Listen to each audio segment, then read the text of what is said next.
En fait, il y avait beaucoup de choses qui me plaisaient sur le côté très technique, mais il me manquait une capacité à changer un peu les choses. J'étais un numéro parmi plein d'autres ingénieurs et conducteurs de travaux sur les chantiers. Il me manquait d'être capable d'avoir un vrai impact. Donc ça, c'était un peu le déclencheur. J'ai toujours voulu monter une boîte de rénovation. C'est marrant, c'est quelque chose qui me tiraillait depuis le début. En fait, le pas était assez facile. La question, c'était plutôt quel type de boîte j'ai envie de monter et sur lequel je peux avoir le plus d'impact et le plus d'envie de le faire. Et en fait, c'est comme ça que passer du salariat à fondateur, devenir entrepreneur et monter sa boîte, c'est pas facile, mais c'était assez logique.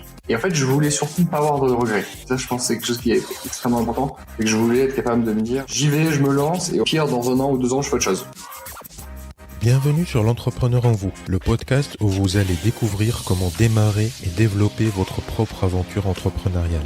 Je suis votre hôte Nayer Saïdan et dans ce podcast, je vous fais découvrir des entrepreneurs, des freelances, des auteurs et des gens inspirants qui ont su construire et profiter de la vie dont ils ont toujours rêvé. Aujourd'hui, je reçois Mathieu Burin, fondateur de Travolib. Mathieu partage avec nous son parcours entrepreneurial avec Travolib et comment il a construit son business pas à pas. Vous pouvez accéder à l'ensemble des liens et à la retranscription de cet épisode sur le blog en vous rendant sur l'URL suivante envou.co/33, le chiffre 33. Réveille l'entrepreneur qui est en toi, épisode numéro 33, action. Mathieu, est-ce que tu es prêt à nous révéler l'entrepreneur qui est en toi ? Oui. Excellent. Aujourd'hui, j'accueille Mathieu Burin, CEO et cofondateur de Travolib. Travolib propose aux particuliers de les mettre en relation avec des professionnels du bâtiment pour rénover leur domicile au juste prix. Travolib ne fait pas que la mise en relation, il assure aussi un accompagnement sur mesure. Mathieu, avant de parler de Travolib, j'aimerais qu'on remonte le ton et qu'on s'intéresse un peu à ton parcours personnel. Est-ce que tu te rappelles du tout premier projet ou business que tu as fait ? Alors ouais, c'était quand j'étais au collège, donc ça commence un peu à dater. Et en fait, j'étais plutôt habile avec mes mains. J'aimais bien faire du bricolage et du jardinage. Et en fait, le premier business, qui était plutôt au début pour rendre service, c'est que je faisais des prestations de jardinage et de bricolage dans tout le quartier. D'accord. Donc, grosso modo, tout le monde me connaissait comme le petit bricoleur. Et puis, au fur et à mesure, j'avais mes petits bifetons. Et alors, je sais pas si c'est un business, mais en tout cas, c'était une volonté de rendre service en premièrement. Et puis, c'était un bon moyen de me faire un peu de l'argent de poche. D'accord. T'adorais les travaux depuis que t'étais jeune, quoi. Ouais, si on remonte encore plus loin, en fait, j'ai toujours aimé et j'ai appris les travaux, le bricolage avec mon grand-père quand j'allais chaque année dans la maison familiale qui était en fait une ancienne ferme et qui au fur et à mesure est devenue une super bâtisse, toute rénovée avec tous les avantages et les inconvénients des travaux, etc. Bref, on reviendra à ça tout à l'heure. D'accord, ok. Mathieu, t'as fait des études dans les travaux publics, ensuite t'as été un peu salarié. Je crois que ça n'a pas duré très longtemps. Ouais. Et tu t'es rapidement tourné vers l'entrepreneuriat. Pourquoi avoir choisi cette voie ? Est-ce que ça a été facile ? Alors, facile, oui. En gros, pour faire un peu mon parcours, donc moi, j'ai fait une école d'ingénieur, donc j'ai fait l'école spéciale des travaux publics. Donc, on reste dans les travaux. Et en fait, j'ai fait mes armes. J'ai bossé chez Bouygues, donc Bouygues Construction, qui est un des majors de la construction. Et en fait, il y avait beaucoup de choses qui me plaisaient sur le côté très technique, mais il me manquait une capacité à changer un peu les choses. J'étais un numéro parmi plein d'autres ingénieurs et conducteurs de travaux sur les chantiers. Et en fait, il me manquait d'être capable d'avoir un vrai impact. Donc ça, c'était un peu le déclencheur. Et en fait, j'ai toujours voulu monter une boîte de rénovation. Donc c'est assez marrant, c'est quelque chose qui me tiraillait depuis le début. Et donc en fait, le pas était assez facile. La question, c'était plutôt quel type de boîte j'ai envie de monter et sur lequel je peux avoir le plus d'impact et le plus d'envie de le faire. Et en fait, c'est comme ça que passer du salariat à fondateur avec devenir entrepreneur et monter sa boîte, c'était pas facile, mais c'était assez logique. Et en fait, je voulais surtout ne pas avoir de regrets. Ça, je pense que c'est quelque chose qui est extrêmement important. C'est que je voulais être capable de me dire, j'y vais, je me lance et en fait, au pire, dans 1 an ou 2 ans, je fais autre chose. D'accord. Donc tu voulais créer ta boîte de rénovation, mais finalement, tu as créé une boîte qui aide à faire la rénovation, mais pas vraiment une boîte de rénovation. Ouais. Comment tu as eu cette idée-là ? Et ben en fait, du coup, mon postulat, c'était de dire, si je veux faire ma boîte de rénovation, je vais avoir besoin d'outils, je vais avoir besoin d'effets de négo, parce que je suis tout seul, je suis un peu petit. Et en fait, si je suis capable de créer une communauté autour de moi d'entreprises, d'entrepreneurs de qualité, on va être capable, en fait, d'avoir un effet de réseau, un effet de force pour aller se créer les outils dont on a besoin, pour aller négocier sur les prix, sur les matériaux, les assurances, etc., etc. Et en fait, c'est comme ça qu'assez naturellement, je me suis dit, en fait, tous les outils qu'on veut développer, tout ce qu'on veut faire, au lieu d'en faire profiter une seule boîte, pourquoi ne pas en faire profiter 100 ou 200 aujourd'hui et demain, si tout cartonne, en faire profiter toutes les boîtes de bâtiments de France et d'Europe. D'accord, donc ça c'est l'idée initiale. Ouais. Et du coup, comment tu l'as mis dans la réalité ? Comment s'est passé le démarrage ? Comment on a fait ? Alors, on a testé, en fait. Le constat, c'est facile, c'est faire des travaux en France, c'est compliqué. On sait pas à qui s'adresser, on sait pas combien ça coûte, et en fait, on a juste l'impression qu'on va se faire avoir. Ça, c'est le constat de base. Il y a un Français sur 2 qui est pas satisfait de ses travaux. Donc en face de ça, on se dit ok, comment on est capable de créer un tiers de confiance qui va accompagner le particulier pour en fait répondre à tous les problèmes que tu peux avoir quand tu fais des travaux. Donc concrètement, l'entrepreneur qui est pas capable de respecter les délais, l'entrepreneur qui sait pas faire un cahier des charges et du coup qui est à la bourre sur les commandes, l'entrepreneur qui bosse pas avec les bons gars et en fait qui pourrit le chantier. L'entrepreneur qui se barre avec l'argent de ton acompte et ou pendant le chantier. L'entrepreneur qui est pas assuré, etc., etc., etc. Et en fait, on a listé tous les problèmes qu'il pouvait y avoir sur ce marché-là. Et donc, à partir de ça, après, on les a triés, on a fait une organisation en disant, OK, quels sont ceux qui ont le plus d'impact en termes de confiance, ou en tout cas où il manque de la confiance et il faut apporter de la sérénité. Et en face, on s'est dit, OK, quelles solutions on peut apporter pour que ça marche? Et en fait, depuis plus de 3 ans maintenant, l'enjeu, c'est à chaque fois, on a listé et on sait tous les problèmes qu'il y a. Mais en fait, c'est des cases qu'on coche et on se dit, OK, je vais mettre des pénalités de retard. Les problèmes des entrepreneurs qui sont pas fiables, pas de qualité, je vais avoir un audit draconien sur leurs assurances, sur leurs expertises. Je vais rappeler les anciens clients, etc., etc. En fait, en partant de cette liste de problèmes, qui sont des problèmes vraiment très simples et qui sont flagrants, tu mets des solutions en face. Et en fait, c'est comme ça que petit à petit, on a itéré. Et donc, en fait, plus on avance, plus on répond à des problèmes. Et le but, c'est vraiment de tendre vers un niveau de satisfaction qui est à 100. D'accord. Du coup, quels ont été les premiers problèmes qui vous ont permis de démarrer? Quelles sont les 2 ou 3 premières fonctionnalités qui vous ont permis de lancer votre produit? Alors, la première fonctionnalité, c'était le prix, en fait. C'était combien ça coûte de faire les travaux. D'accord. Donc, en fait, on a créé un estimateur qui était en fait une calculette à travaux. Et en fait, on vous posait 5 ou 10 questions et en fonction des éléments que tu nous disais. Donc, si par exemple, tu souhaites rénover ton appartement, qu'il y a de l'électricité à faire, un peu de plomberie, il faut changer la cuisine et la salle de bain, combien ça coûte? Donc ça, c'était notre premier produit qui était à l'origine un Typeform. Donc, c'était vraiment 10 questions sur Typeform. Et à la fin, ça te donnait un prix. Et puis après, on disait, voilà, est-ce que ce prix-là, il te convient? C'est les prix du marché. Nous, on est capable de trouver des entrepreneurs qui sont de qualité parce qu'en fait, on leur simplifie leur vie. On a des projets qui sont plus structurés. On leur apporte une partie produit, etc., etc. Donc ça, c'est vraiment très itératif. Et au début, c'était très lean. On a commencé sur des choses simples et qu'on pouvait tester, où il n'y avait pas forcément beaucoup de développement produit qui était nécessaire. Et puis au fur et à mesure, on a complexifié. En fait, on a itéré pour rajouter des briques au service. D'accord. Donc vous avez commencé avec un service que vous avez développé quasiment en une semaine. C'était juste un formulaire à remplir et puis ça sort un prix, quoi. Ouais, c'est ça. Exactement. C'est un formulaire. Il y a un peu d'expertise métier quand même. Ouais. Donc sur tous les chemins et les choix logiques de ce que tu vas faire. Mais ouais, c'était ça. Ça a été très vite annoncé. Et du coup, vous êtes parti avec un réseau d'artisans derrière vous qui... Ouais, exactement. Moi, j'avais des entrepreneurs que je connaissais de par mes expériences passées sur les process qu'on avait avec Bouygues et des amis, en fait, qui avaient aussi lancé leur boîte en sortant de Bouygues. Et du coup, en fait, on a créé ça et très vite, on avait une dizaine de boîtes, 15 boîtes. Et du coup, on a commencé à tester, est-ce qu'il y a une proposition de valeur qui fait du sens? Oui. Parce qu'en fait, ce qu'on fait, c'est on est parti du modèle courtier en travaux qui existe déjà et en fait, qui a déjà de la valeur puisqu'il y a quelques acteurs qui font ça correctement. Et on s'est dit, ok, comment cette brique courtier en travaux, donc avec de l'accompagnement, avec des garanties, de la simplicité, comment on rajoute toute une brique produit? Donc en fait, comment on fait gagner du temps aux entrepreneurs via des outils techno sur le fameux chiffrage. Et grosso modo, tu vas avoir le chiffrage chez nous, tu vas avoir la facturation, tu vas avoir le planning de chantier, tu vas avoir le cahier des charges. Et en fait, tout ça fait que on fait gagner énormément de temps aux entrepreneurs. D'accord. Donc c'est des briques que vous avez développées. Au fur et à Quand tu mesure. dis planning du chantier, vous prenez en compte, vous avez un algorithme qui prend en compte toutes les corps de métier qui peuvent intervenir et puis... Exactement. En fait, tu vas avoir en fonction de si tu as de l'électricité, de la plomberie, un peu de gros œuvres et des fenêtres, en fait, tu connais en fonction du montant du devis, tu es capable de faire un planning Gantt assez simplifié et pédagogique et qui permet en fait de visualiser l'avancement de ton projet. D'accord. Et ça, vous l'avez construit avec le temps. Exactement.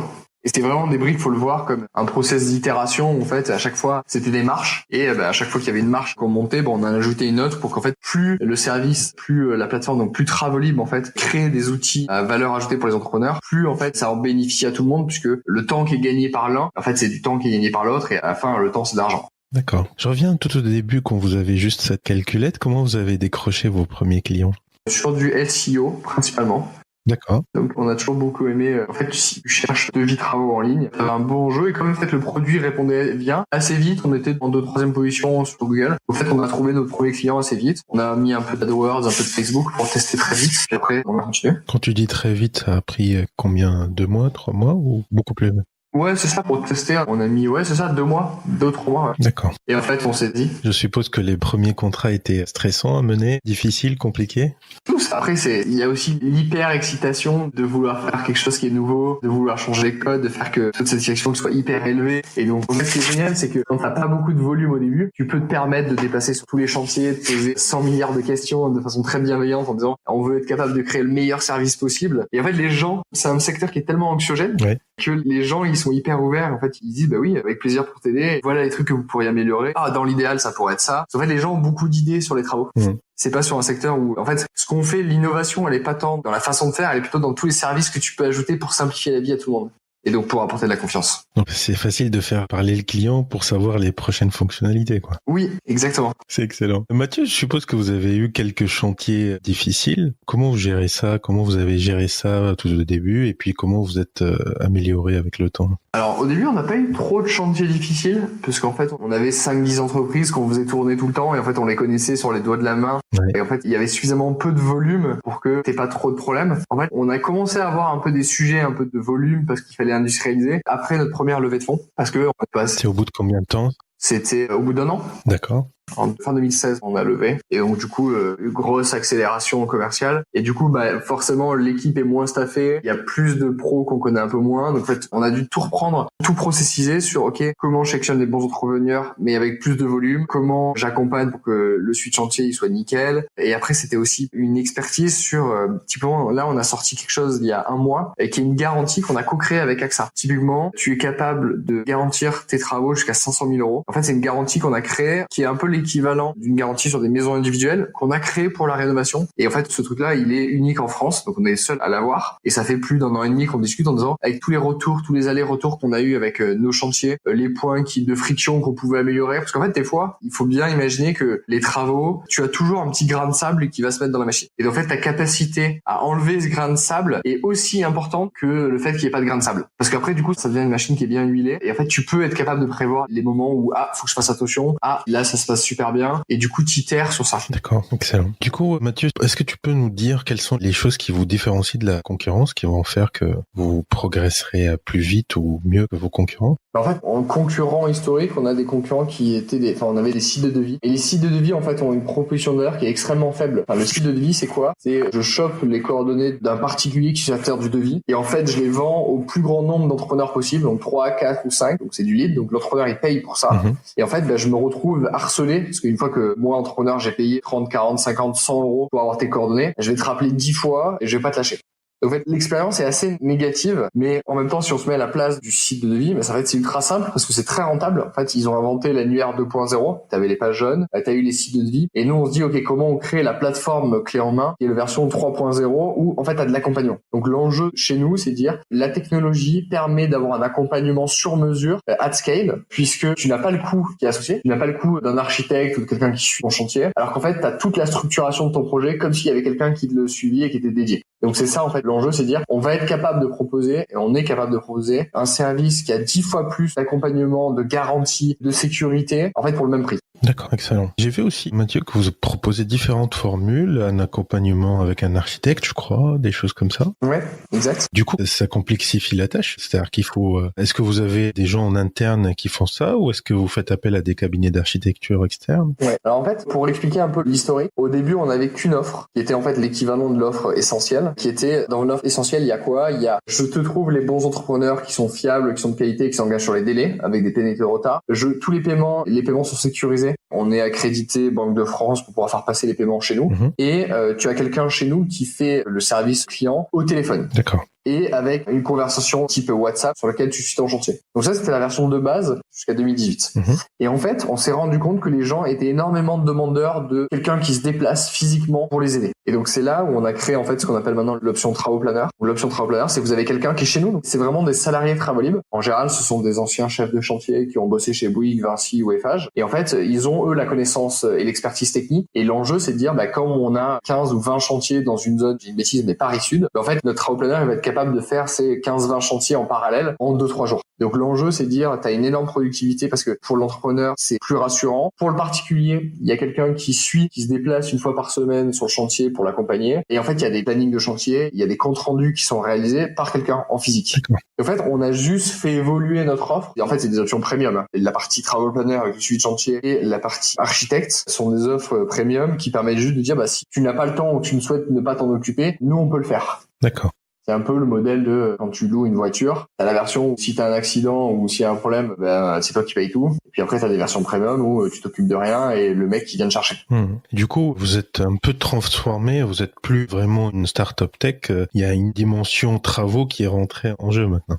Oui, exactement. Mais en fait, on l'a toujours eu. On est vraiment. Il faut bien imaginer Travolib. On a les deux pieds de Travolib. C'est le premier, c'est l'expertise métier. Donc, comment tu fais des chiffrages, comment tu t'assures que les chantiers sont bien réalisés, comment tu trouves les bons entrepreneurs, comment tu fais des permis, etc., etc. Et il y a l'autre pied qui est comment je crée la plateforme type Airbnb où en fait tu fais tout ça en ligne. Et Travolib, en fait, c'est la réunion des deux de ces mondes. Et en fait, les fondateurs, donc Arnaud qui est mon associé, et moi, en fait, Arnaud, lui, il a toute la partie produit techno. Et moi, je suis plus sur la partie métier et expertise construction. En fait, t'as le meilleur des deux mondes. Mais typiquement, une boîte comme Uber ou une boîte comme Deliveroo, en fait, c'est un peu pareil. C'est un modèle marketplace où tu as une plateforme qui donne les outils au milieu. Et d'un côté, t'as quand même les livreurs ou les chauffeurs qui vont faire le job. Et après, t'as le client de l'autre côté. Donc en fait, la technologie est juste un moyen de remettre l'humain au centre et en fait de faire gagner énormément de temps, d'être plus structuré, plus processé pour qu'au final les travaux se passent bien. Et du coup, vous utilisez aussi un modèle Uber pour les gens qui visitent les chantiers, c'est-à-dire qu'ils sont rémunérés à la visite. C'est plus des salariés chez vous en fait. Non, ils sont chez nous. C'est des vrais salariés. On n'aime pas du tout le terme Uber d'ailleurs. Oui. Non, mais c'était pour expliquer le fonctionnement de la technologie qui permet de... Enfin, tu peux une boîte tech avec beaucoup d'opérations humaines en fait. Ouais, bien sûr. Mathieu, où est-ce que vous en êtes aujourd'hui? Si tu peux nous communiquer quelques chiffres. Ouais, alors on est une trentaine dans l'équipe maintenant. Donc, on a doublé là, depuis 12-18 mois. On a à peu près 120, 130 chantiers en parallèle. Donc, on est sur des gros projets. On est sur des chantiers qui commencent à 10-15 000 euros minimum. Et après, on va sur des chantiers à 1-2 millions. Donc c'est vraiment un gros chantier. Rénovation complète, salle de bain, cuisine, maison, appartement. Et après, toute la partie archi. Donc avec construction, surélévation, extension. D'accord. C'est un peu pour donner quelques chiffres. On est sur une grosse croissance puisqu'on fait à peu près, on a 300% par rapport à l'an dernier. Donc on fait x3 par rapport à l'an dernier. Et ce qui nous importe aussi, c'est le taux de satisfaction. On a vraiment un enjeu, c'est qu'à terme, on va être capable d'aller quasiment toucher les 100% de satisfaction. Donc aujourd'hui, on est plutôt entre 96 et 98. Et est-ce que vous avez repéré les points sur lesquels vous devez vous améliorer justement pour atteindre ça? Ouais, il y en a plein. Et en fait, on est sur des cycles qui sont longs, mais typiquement, la garantie AXA là qu'on a sortie, c'est vraiment un point qui va énormément nous aider. En fait, notre capacité à recruter les bons entrepreneurs et à leur faire gagner du temps, à leur faire gagner de la marge et à les rendre plus productifs, c'est un cercle qui est très vertueux parce qu'une fois qu'en fait, on a les bons entrepreneurs, et là, on commence en fait à avoir une marque sur la partie archi et entrepreneur où les gens savent qu'on bosse bien et qu'on est là pour les aider et que c'est du win-win-win pour que toutes les parties prenantes sur la plateforme gagnent du temps. En fait, c'est un modèle qui est très vertueux. Excellent. Mathieu, quel est le meilleur canal marketing que vous utilisez pour faire croître Travolib aujourd'hui? Alors historiquement, on a été toujours très très bon sur le SEO parce qu'en fait c'était une stratégie de contenu avec une grosse expertise travaux. Donc en fait tous les guides dont tu as besoin, typiquement tu veux rénover ta salle de bain, ta cuisine, tu veux surélever ta maison, etc. On a plein de guides et en fait outre les guides on a beaucoup de conseils. Donc sur c'est quoi la chronologie, combien ça coûte, les trucs qu'il faut faire attention, comment tu t'assures que ça se passe bien, etc., etc. Et donc ça c'est la partie travaux et après les pages sont optimisées pour qu'on ressorte en SEO. On a on a plus de 80% de notre trafic qui aujourd'hui encore vient du SEO. D'accord, excellent. Vous utilisez d'autres canaux marketing? Après, on utilise tous les canaux classiques, mais grosso modo, oui. SEO, c'est vraiment majoritaire. Et après, tu vas avoir tout ce qui est social media, les ads payants, Facebook, Google. On a fait plusieurs campagnes dans le métro et en campagne outdoor dans Paris et Île-de-France. Donc voilà, on teste plein de choses. On était aussi à la télé, sur BFM. D'accord. Aujourd'hui, vous êtes principalement sur l'Île-de-France ou vous êtes développé ailleurs? Alors, on est principalement sur l'Île-de-France. Ça représente toujours à peu près 70 à 80% de notre business. On est aussi sur la région lyonnaise, donc la grande région lyonnaise qui peut aller jusqu'au bord d'Annecy quand il y a des projets qui peuvent être intéressants. On a ouvert Lille et Bordeaux. Et sur lequel ce sont des gros axes d'amélioration. En fait, sur les 12-18 prochains mois, on va être capable d'ouvrir entre 5 et 10 grandes villes en France. D'accord. Du coup, c'est quoi les prérequis pour vous pour ouvrir une ville? Est-ce qu'il y a un nombre d'artisans minimum? Est-ce qu'il y a autre chose? Ouais, c'est ça. C'est en fait être capable d'avoir un pool d'entrepreneurs et d'architectes de qualité. Ouais. Et après, en face, on ouvre la ville en termes de marketing. C'est vraiment le modèle des Deliveroo, etc. Où en fait, c'est d'un côté les livreurs et de l'autre côté les clients. D'accord. Et du coup, quelles sont les prochaines étapes clés à part justement ouvrir ces villes françaises? Quelles sont les étapes suivantes? Il y en a deux en fait. Le premier, c'est développer encore plus la partie architecte, donc architecture, déco d'intérieur, design. Ça, c'est la première partie. La deuxième partie, c'est accélérer aussi sur la partie coopérative. En fait, ce qu'on voit pas quand on parle de Travolib, c'est que le bas de l'iceberg chez Travolib, c'est on agrège la communauté d'entrepreneurs et d'architectes et en fait, on va leur négocier parce qu'il y a beaucoup plus de volume, des prix sur les matériaux, sur les assurances, sur les véhicules, etc. En fait, tous les services qui sont de près ou de loin liés à l'activité des entrepreneurs et des architectes, en fait, on va nous créer des contrats cadres. Et concrètement, l'idée, c'est quoi? C'est que quand tu achètes 10 000 mètres carrés de parquet, ou t'en achètes 100 millions, bah, évidemment, plus t'as de volume, plus t'es capable d'avoir des remises. Et donc, en fait, en passant par Travolib, on sera capable d'avoir, en fait, accès à des matériaux de meilleure qualité, donc des gammes supérieures pour le même prix. Et donc, ça, c'est hyper important. D'accord, donc les entrepreneurs vont passer par vous pour acheter leurs matériaux, quoi. Ils vont pas passer par nous, en fait. On va nous négocier des contrats, donc en fait, ils vont pas changer leur cycle de distribution. Mais nous, typiquement, on va aller bosser avec des gens comme Porcelanosa, comme CDO, comme la Maison du Séol, comme Yes Electric. Et en fait, comme on a du volume, on va être capable d'avoir accès à des gammes supérieures. D'accord. Pour le même prix. Excellent, toujours dans l'intérêt du client, quoi. Exactement. Mathieu, c'est le moment des temps forts. Quel a été le pire moment de ton parcours d'entrepreneur et comment tu as fait pour rebondir? Il y en a beaucoup, hein. Je pense que c'est vraiment quelque chose qu'on dit tout le temps, mais l'entrepreneur, c'est les montagnes russes quotidiennes, voire des fois heure par heure. Donc il y a toujours des hauts, des bas, et ça s'accélère. En fait, plus on est nombreux, plus ça s'accélère. Donc ça, c'est hyper important. Un des gros enjeux, en tout cas, quelque chose qui m'a marqué, c'était, on a eu un deal avec on devait avoir un deal avec un très grand groupe, banque et assurance. On avait passé quasiment 1 an à le négocier. Ouais. Donc vraiment beaucoup de temps, beaucoup de réunions, des allers-retours, beaucoup d'énergie pour faire avancer la chose. Donc faut imaginer quand une boîte elle a 3 ans bosser sur un projet plus d'1 an, c'est quand même vraiment long. Sur nos cycles. Et en fait, à la toute fin, mais vraiment à la toute fin, on a eu un no-go de tout en haut en disant désolé, on va pas être possible. Et là, ça fait mal parce que c'est tellement de temps, tellement d'énergie qui est dépensé que on se dit waouh, c'est pas possible. Et en fait, on voyait tous les impacts business qui pouvaient être créés. Donc en fait, c'est vraiment une énorme déception. Et je sais pas si c'est le pire ou pas, mais en tout cas sur le côté résilience des entrepreneurs et leur capacité à rebondir après avoir perdu beaucoup de temps, je pense que c'est extrêmement important. Du coup, comment on recommence derrière? Comment on reprend le train le lendemain? Ouais, on recommence, on va aller consulter 3, 4, 5 autres acteurs, on se dit, il y a un enjeu business qui est tellement évident, c'est win-win, puisque eux, ils ont l'intérêt, nous l'intérêt, on va y aller, et puis après, on va faire un peu de sport, on change les idées, et puis on repart. Excellent. À contrario, quel a été ton plus beau moment? Plus beau moment, je pense que quand on a fait probablement en équipe, quand on a fait notre premier million, c'était premier million de travaux par mois. Ouais. C'était vraiment une super sélection et en fait c'était tout le monde parce que c'est un truc collectif et en fait outre le chiffre on savait que les clients ils étaient contents, il y avait une première accélération du business, il y avait en gros les signaux étaient ouverts et en fait c'était quelque chose qu'on a partagé tous ensemble et c'était assez formidable. Excellent. Mathieu, on va passer à l'interview top 5. Le livre que tu recommandes. Et le livre que je recommande, j'aime beaucoup, que j'ai lu assez récemment, ça s'appelle High Growth Handbook. C'est le livre qui a été écrit qui a été publié par Stripe. Et en fait, c'est tout un recueil de plein d'articles de blog et de conseils. Et alors, je pense que c'est parce que je l'ai lu récemment, mais il est vraiment très très bien. En fait, c'est un guide pour apprendre. C'est assez génial. Et moi, je pense que l'entrepreneur, il a besoin toujours de se remettre en question, toujours d'aller chercher des infos pour apprendre. Donc, c'est vraiment un très très bon guide. Il y en a un autre que j'aime beaucoup, qui est celui d'Andreessen Horowitz, qui a été créé par... Si t'as un Google sous la main, tu peux chercher. C'est The Hard Things About Hard Things. Ouais. Voilà. Je pense qu'il a déjà été cité parce que c'est un énorme classique. Et en fait, il est incroyable parce qu'en fait, il permet juste d'expliquer à tout le monde que c'est compliqué. Il va y avoir des gros trous dans la route et à la fois il va y avoir ce fameux roller coaster. Et encore une fois, c'est plein d'exemples très concrets. Et en fait, il a l'avantage d'être pas il a été écrit avec quelque chose comme 4-5 ans. En fait, c'est plein de conseils évidents. Et en fait, toutes les boîtes, en fait, que tu veuilles monter ta boulangerie ou que tu veux faire une start-up où il t'es plus de 5000, en fait, tout le monde a les mêmes problèmes et a les mêmes enjeux. Et donc, en fait, c'est un super livre. Excellent. L'entrepreneur que tu suis ou dont t'es fan? Ouais, en tout cas, ma réponse va être un peu bateau, mais moi, je trouve assez formidable ce que fait Xavier Niel. Je sais pas si c'est un entrepreneur ou pas, mais je pense que oui. Et en fait, on l'a en tant qu'investisseur, donc en plus... Ouais, c'est ce que j'allais te dire, c'est parce qu'il a investi chez toi. Non, c'est que si, tu vois, dans 3, 4, 5, 10 ans, on est capable d'avoir 100, 200 équivalents Xavier Niel en France, pour vraiment créer un réseau d'entrepreneurs, de business angels et tout, je pense que ça va changer la dimension et le visage de l'écosystème, donc c'est hyper important. Ton outil en ligne préféré? Alors, c'est Zapier, si tu connais. Zapier ou Zapier. Celui qui automatise les entre... Exactement. En fait, c'est un outil qui permet de connecter toutes les applications ensemble et en fait qui permet d'automatiser toutes les tâches répétitives de la vie quotidienne. Donc, ça peut être aussi simple que mettre des libellés de mails pour les transformer en to-do, rajouter des événements dans ton agenda, faire des Google Spreadsheets et en fait des factures en automatique, etc., etc., etc. Et en fait, tu peux tout faire. Et c'est vraiment formidable. En fait, le temps que tu passes à le configurer, et une fois que ça marche, c'est magique.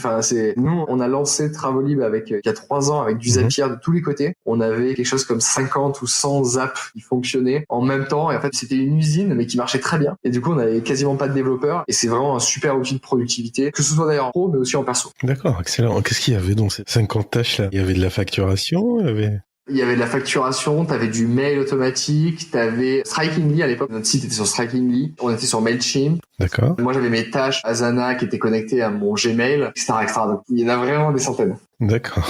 Et maintenant, on a toute notre base de données et notre CRM qui est connecté via Zapier. D'accord. Vous utilisez quoi comme CRM? Pipedrive. D'accord. Il est bien? Ouais. Après, tout dépend de ce dont tu as besoin, mais Non, parce que j'ai eu des entrepreneurs qui adoraient, donc... moi, c'est plutôt pas mal.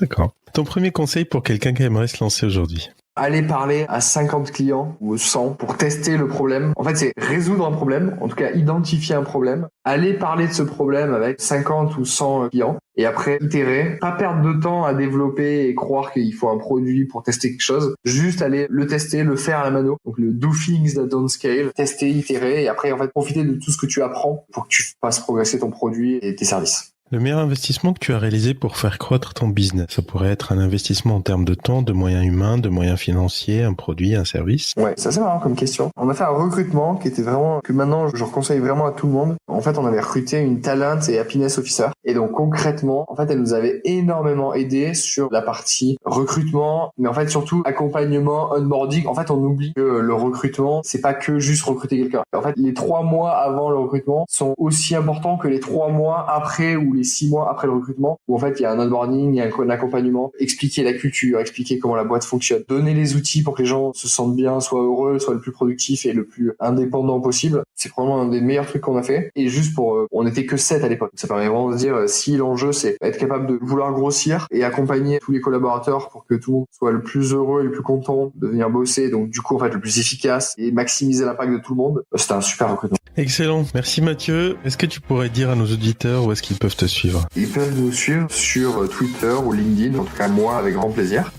Et voilà. Et de toute façon, travauxlibre.com si vous avez des gros travaux. Parfait, il y en aura certainement des gens qui nous écoutent. Merci Mathieu, à bientôt. Merci à toi, salut. Merci encore à Mathieu pour nous avoir révélé l'entrepreneur qui est en lui. Je vous rappelle que vous pouvez accéder à l'ensemble des liens et à la retranscription de cet épisode sur le blog en vous rendant sur l'URL suivante envou.co/33, le chiffre 33. Je vous remercie d'avoir écouté ce podcast jusqu'à la fin et je vous dis à très bientôt pour un nouvel épisode de l'entrepreneur en vous.